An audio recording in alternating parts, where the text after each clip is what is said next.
I'm Sally, a 50-year-old housewife. Both of my children are working adults. They've left home and are living on their own. Now that they're independent, I've started working from home in addition to my housewife duties. My husband has been very supportive of me working from home. At first, I was only able to make around $200 a month, but gradually my income increased to $600, then $800. I'm grateful to the clients who give me work. My sister-in-law's family also lives in the same neighborhood. She's my husband's twin sister, so she's the same age as him. My husband and I are the same age as well, so inevitably, I'm also the same age as my sister-in-law. We became somewhat close from the beginning, but I've always disliked my sister-in-law, and even talking to her was bothersome. My husband also consistently expressed his dislike for his sister. I suppose she's always been arrogant. She's very conceited, loves to look down on people, the type of woman who loves to show off, and it's quite annoying. At her place, she has a bedridden son. For me, he's my nephew. Tommy is 24. He has suffered from a serious illness since he was little, and he can hardly move his body. Therefore, he's always lived in bed. One day, my sister-in-law texted me. It was a snide and condescending text. "I'm going to be in Hawaii starting today. I booked a luxury hotel and I'll be enjoying a whole week there." Well, I guess you can't go, right? Because my poor little brother doesn't make much money. Aren't you guys such a poor middle-aged couple? You're probably on the verge of divorce. Huh? I'm going to be in a swimsuit attracting everyone's attention on the beach. You, with your matronly figure, can't even wear a swimsuit, right?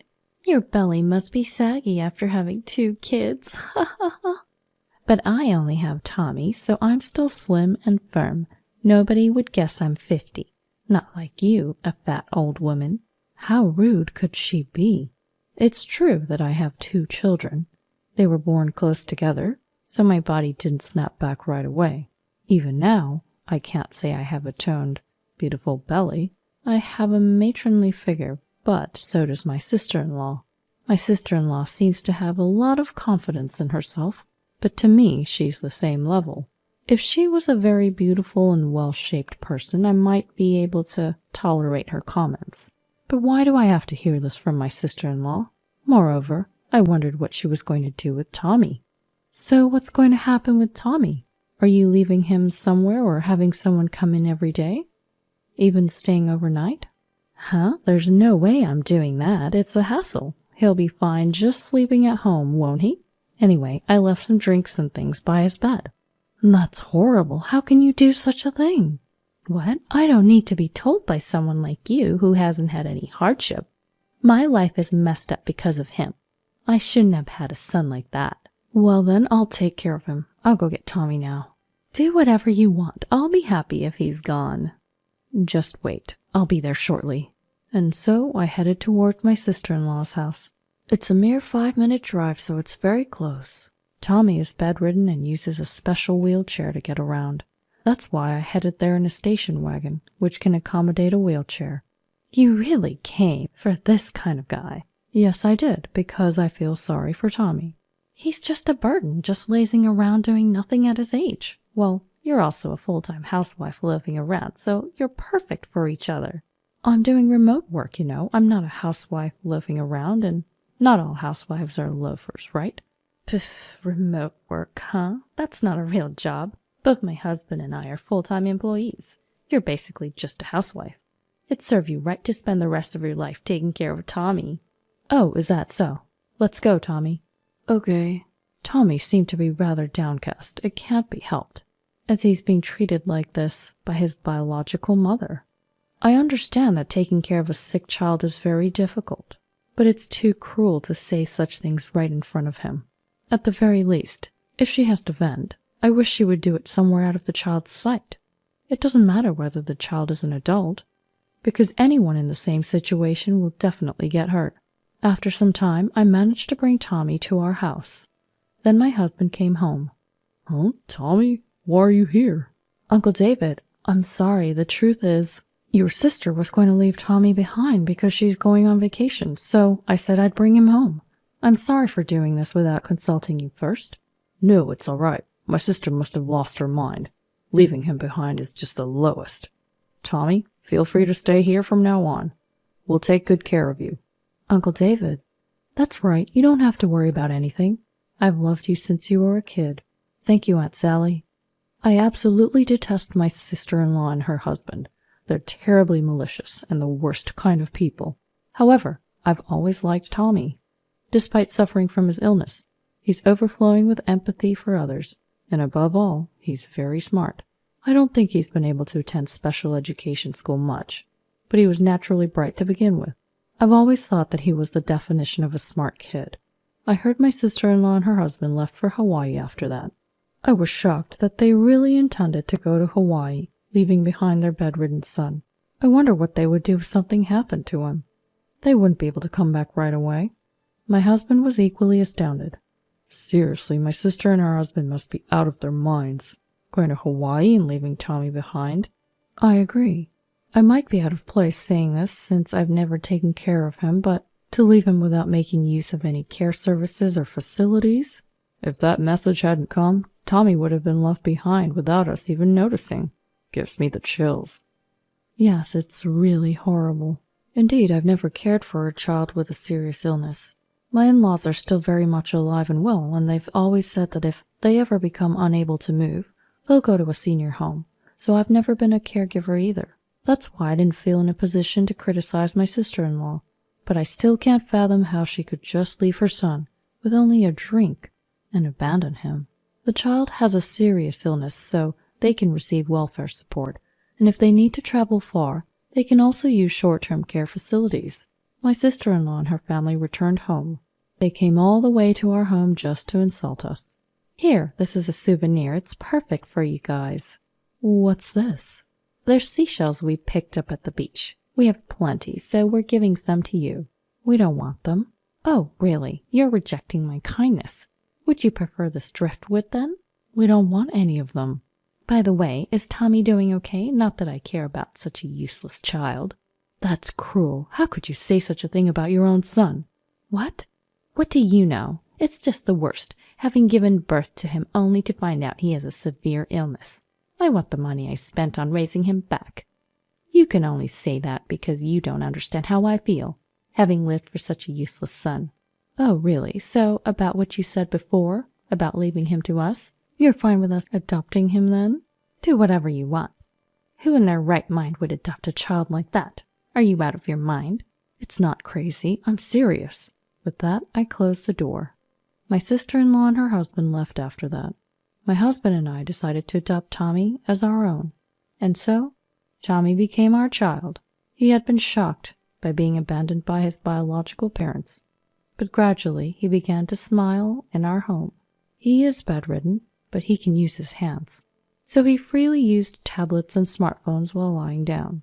One day, Tommy seemed very happy. Look, my work is going to be published in a literary magazine. What, a literary magazine? I've been writing novels as a hobby. Because I'm bedridden, it's the only thing I can do. It's a little embarrassing hobby, though. There's nothing to be embarrassed about. It's a great hobby. Can I take a look? Yeah, this is the first one I wrote. I decided to read the short story that Tommy said he had written. It was very well done. It really hit home. This is amazing. I can't believe how good it is. I can't really describe my feelings in words. I just tried writing it on my tablet and it was surprisingly well received. So then I wrote a medium-length story. And this one too. This one got published in the magazine. I see. I had no idea you had such a talent. I showed it to my husband as well. He, being an avid reader, was utterly impressed. This is amazing. It feels like pure literature. Yeah, I admire Fitzgerald and Hemingway. I also like Dostoevsky and Hesse. So that's why you wrapped it up like this. It gives off a somewhat melancholic feeling. The authors you mentioned, their works are indeed sorrowful or rather tragic. Thanks. That's what I aim for. Thus, Tommy's novel was set to be published in hardcover. He chose to use a pseudonym as an author, Scott Wheel. He took Scott from F. Scott Fitzgerald and Wheel from Hermann Hesse's Beneath the Wheel. Soon, author Scott Wheel's book became a smash hit. It seemed to be selling out rapidly at bookstores. There was even a dedicated section for his books at the local bookstore, which made me happy. Then, Tommy won the Pulitzer Prize. We were all surprised. I won the Pulitzer Prize? That's amazing. You really did work hard for this. Oh, Tommy's wonderful talent has been recognized by the world. There's nothing more joyful. Yes, even someone bedridden like me can become a recognized writer. No one should ever give up on their dreams. I need to take a page out of your book. Then a press conference was arranged. Of course, without us. Tommy couldn't go on stage. He needed to be seated in a special wheelchair. His upper body needed to be secured. I wheeled him into the venue. Tommy seemed tense, his facial expression showing nervousness. Finally, the press conference began. Tommy was in front of many flashing cameras. The live television broadcast began as well. I, Scott Will, am a bedridden author. Since childhood, I've suffered from a serious illness and spent most of my time in bed. However, reading books was my escape. So I decided that I too wanted to be an author and bring everyone some inspiration. I'm grateful to everyone who read my books and to my step-parents who adopted me. After Tommy's speech, the journalists started asking questions. Some were rather insensitive. They probed about why he was adopted. To this, Tommy responded, "My real mother was very troubled due to my illness. She probably grew to dislike me. I can't blame her for it." Then voices rose from everywhere. What a terrible parent. That's really low. However, Tommy did not seem to want any pity. Everyone has their circumstances, so I'd ask you to not judge them here. Please, I beg you. When everything ended, my husband and I helped Tommy get into the car. Our car was modified so that Tommy's wheelchair could easily get in. Upon returning home, my sister-in-law and her husband were waiting for us.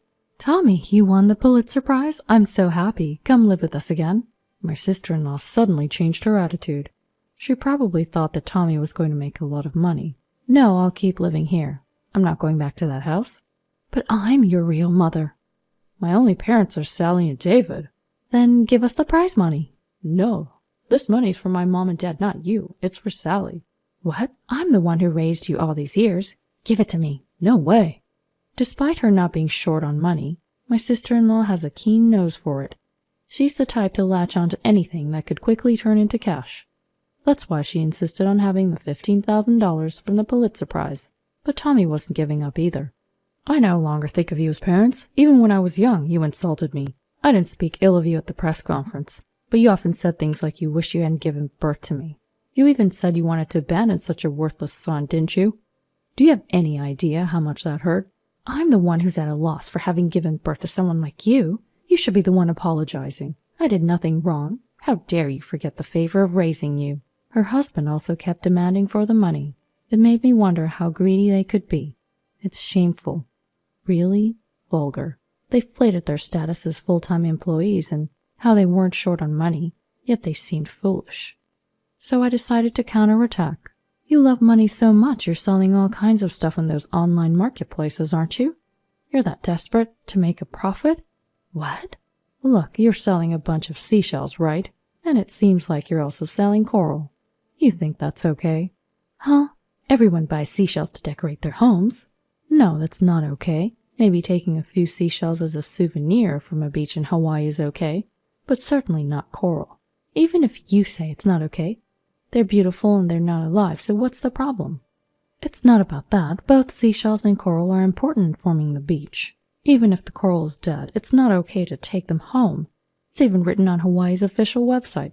Maybe check out the fishing regulations of Hawaii. It'll show you it's not okay. And seems you might even have to pay a fine if it's deemed malicious." "What? No way, I absolutely refuse." "Well, since you're selling them on the online marketplaces, it's definitely malicious. So I'm going to report you. We're going inside the house now. Bye." "No, don't." "I totally will. You'll definitely get caught. I can't wait." And with that, we swiftly went inside our house. Immediately after, we contacted the police. Anyone might pick up a few seashells, but I saw it on the online marketplace. My sister-in-law was selling a huge amount of seashells and coral, and it was a ridiculously large amount. I thought she was a poacher or something. She might have thought it was okay to take coral as long as it wasn't alive, but ignorance can be scary. Of course, I also reported her on the online marketplace. Well, I realized this situation just yesterday, so I think it served as a perfect payback. Ever since then, my sister-in-law got involved with the police and ended up paying fines. I hope she realizes the gravity of her actions. She has done something so serious that she should reflect on her actions. Since then, my sister-in-law has stopped coming to our house. I wonder if she's scared that I might do something again. As far as I'm concerned, I wouldn't do anything unpleasant to her, unless she does something to me. But I don't want to deal with my sister-in-law, so I'm thankful she's keeping her distance. I wish she would keep it this way forever. I, on the other hand, am taking care of Tommy while working from home. I'm also getting help from a caregiver, so I don't have to do everything on my own. Indeed, it's tough to care for him as he's bedridden, but I'm happy just to be able to be with him. I want Tommy to keep writing novels worry-free from now on. I hope that his novels will become even more well-known all over the world. Our kids have also become huge fans of Tommy's novels. They'll be coming back home soon, and I hope we can all spend a good time together as a family.